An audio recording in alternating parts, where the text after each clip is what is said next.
Assalamu alaikum wa rahmatullahi ta'ala wa barakatuhu. ‘Yan uwa barkanmu da warhaka. ‘Yan uwa darasinmu ne yana da matukar muhimmanci sosai, musamman gare ku waɗanda suka buɗe YouTube channel don samun kuɗi. Darasinmu ne ya mai da himma ne a ɓangare guda biyu. Ɓangarorin guda biyu kuma su ne yadda za ka kula da channel ɗinka kada ta samu matsala wurin verification. Saboda wanda ya buɗe YouTube channel akwai buƙatar ya kawo 1000 subscribers da kuma 4000 hours view a cikin wata 12. To yan uwa kada bayan ka yi wahala ka tara subscribers sannan kuma ka kawo 4000 hours san daga ƙarshe kuma ka zo wurin yin applying ka cimma YouTube sun ki karɓan ka. To dalilin da yasa suke kin karɓan mutum shine YouTube suna da dokoki waɗanda yake idan baka kiyaye su ba ko kuma a'a baka bi dokokin ba, to hakika channel ɗinka ba za ta yi tasiri ba. Dokokin kuma su ne kada ka yadda ka ɗaura bidiyon da wani ya taɓa ɗaurawa. Za ka zo ka ɓata lokacinka ko kuma in ce ka sha wahala ka tara awanni sannan ka tara subscribers. Daga ƙarshe ka je wurin applying sai ka applying sun arsan sai an sheka ka zo kuma ka fara review. Kaga kawai an yi banding ɗinka an ce ma reuse content. To wannan abin da yake kawo reuse content ka ɗauka bidiyon wani ka saka, so duka ɗauki bidiyon wani ka saka ba za su karbe ka ba. Za ka samu kila ko da ka kawo subscribers ɗinka da kuma 4000 hours ɗinka kila sai da ka sha wahala sosai. Ƙarshen ta ma kila sai da ka kusa shekara, kila a shekarun watannin da aka baka ya kusa kaiwa. So yan uwa yana so in ja hankalinmu da Allah duk wanda zai ɗora bidiyo a channel ɗin shi. A channel ɗin shi ya tabbata cewa bidiyon shi ne na kanshi. Sannan ga masu ɗora bidiyo sai da suka shafi labarai na wasu abubuwa hakan ga. So a duk lokacin da ka ɗora bidiyo kana so ka gane yana da copyright ko baya da, to za mu nuna muku inda za ka je ka duba baya da copyright ko kuma yana da. Saboda idan har yana da copyright ko ka tara awanni ka tara subscribers, so ba za su karɓe ka ba. Daga baya za ka ga sun je wurin monetization kawai sun nuna cewa yes channel ɗinka kuma ba za a yi monetizing nata ba, za su yi banding naka. Sannan kuma gaba inda suka riga suka shiga wannan tarko sun riga sun tara subscribers sannan kuma sun tara hours 4000 sun fara applying. So daga baya sai aka ce musu ba za a iya karɓar su ba saboda akwai copyright claim, so reuse content. So yadda za ka magance wannan matsalar za mu koya muku kuma za mu nuna muku. Sannan duk wanda ke da channel da Allah yana da kyau ya yi kokari ya kula da wannan abubuwan saboda suna da matukar haɗari sosai. Ba su kaɗai ba, ko labari idan ya shafi ko a littafi ka karanta labari ka yi fim da shi, so idan har wannan littafin yana da copyright, so YouTube ba za su karɓi wannan fim ɗin ba. Ko kaga sun karɓa ka uploading daga baya aikin banza ne, idan suka zo suna da view suka fanci labarin wani kakwafa, so za su ture wannan bidiyo za su ce ma copyright claim. Sannan sai maganar thumbnails, wato wanda ba su san thumbnails ba wani hoto da ake ɗorawa wanda a duk lokacin da mutum ya shiga YouTube zai riƙa ganin wannan hoton naka a kan bidiyo kafin ya shiga. To shi ma YouTube suna kula da shi. Ka tabbatar da cewa hoton da ka saka a thumbnails ɗinka ya yi daidai da abin da yake cikin bidiyonka da kuma title naka. Saboda kila za ka yi ɗora bidiyo za ka ce kalli yadda wasu suke wasa, so sai a zamana a buɗe bidiyon ba a ga wasa ba, so kaga YouTube ba su yarda da wannan ba. Ko kuma ka ce kalli yadda ake faɗa, so sai a zo a buɗe bidiyon naka a zo a samu ba faɗa ba ne kawai wasa ne ko kuma wani shirme, kaga kayar da mutane ka hanci mutane, so YouTube ba su yarda da wannan ba. So yan uwa ku biyo mu sannan a hankali ku tabbatar da cewa kun kalli bidiyon daga ƙarshe a farko har ƙarshe saboda yana da matukar muhimmanci sosai ga waɗanda suke da channel sababbi ba a riga an yi verifying nasu ba. So ta hanyar yadda za ka yi ka kaucewa matsalolin YouTube ba bayan ka gama tara awanninka daga baya ka zo ka apply a ce ma wai ba za ka karɓe ka ba.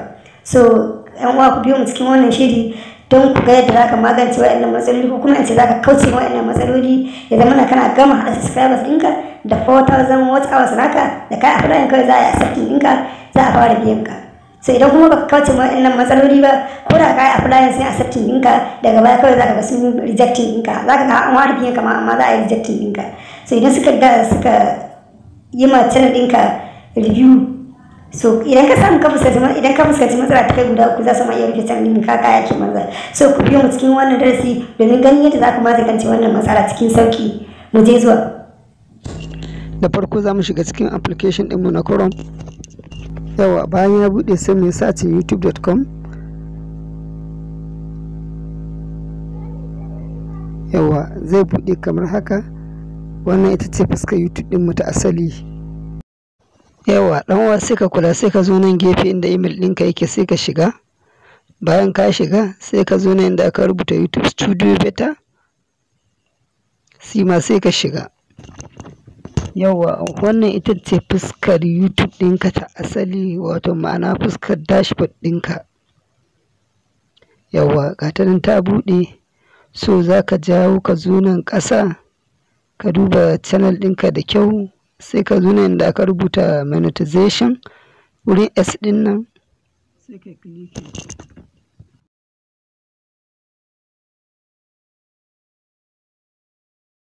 Yawa to ka gani monetization ɗinka zai buɗe kamar haka.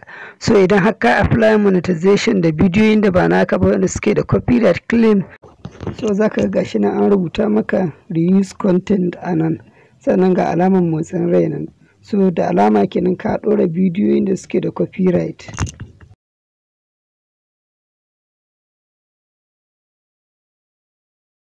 Yawa za ka ga shi nan channel monetization. Your channel is no longer eligible to monetize. Ma'ana channel ɗinka ba ta cancanci ya ɗaura mata talla ba saboda ka saba ma dokokinsu. Yawa sannan ga gargaɗi na biyu suka ce edit your channel and apply for monetization. Edit your channel and apply for monetization. Ma'ana ka editing channel ɗinka ka je ka goge bidiyoyin da ya dace ka goge wanda ba naka ba, ka yi ma channel ɗinka refresh, sannan su yi monetizing na bidiyoyinka. Idan suka ga baka da matsala sannan su rika ɗaura ma talla kana samun kuɗi. To yan uwa kada ku gaji, ku biyo mu dai sannu a hankali mu nuna muku yadda za ka shiga kai editing bidiyoyinka, ka gane waɗanda suke da matsala kuma da waɗanda ba su da matsala, sannan ka goge, sannan ka sake ka jira hours ɗinka idan sun ka kai 4,000 sannan ka sake yin applying. Insha Allah za a karɓe ka, daga nan za a rika ɗora ma talla ana biyan ka. Yawa dan uwa za ka jawo nan ƙasa, za ka zo nan wurin da ke alamar videos ɗinka suke. Yawa ka gan shi nan. So bayan ka shiga kamar haka, so bidiyoyinka waɗanda kai uploading za su buɗe kamar haka. Bayan sun buɗe za ka zo ka jawo su kai scrolling nasu sama haka, ka ja su sama, so kana dubawa. To yan uwa sai a kula don ga inda matsalar nan take. Ka tabbata kowane bidiyon ka duba daidai wurin nan, ka ga non a nan da yake. Ma'ana no restriction, babu cin zarafi, baka ɗauki bidiyon kowa ba. So wannan duk inda ka ga non ɗin nan, so wannan ya tabbatar da cewa bidiyon ka lahiya lau yake. So duk lokacin da ka cika sharuɗan YouTube ka tura za su karɓe ka. Wanda kuma kaga sun rubuta ma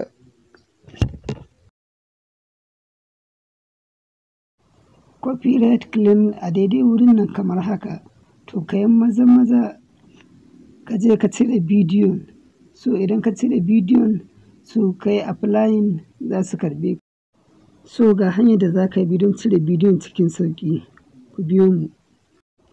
Yawa misali duk bidiyon da ka gani da wannan alamar copyright za ka danna shi kamar haka. Bayan ka danna ga wasu 'yan madannai nan guda 3, sai ka danna su.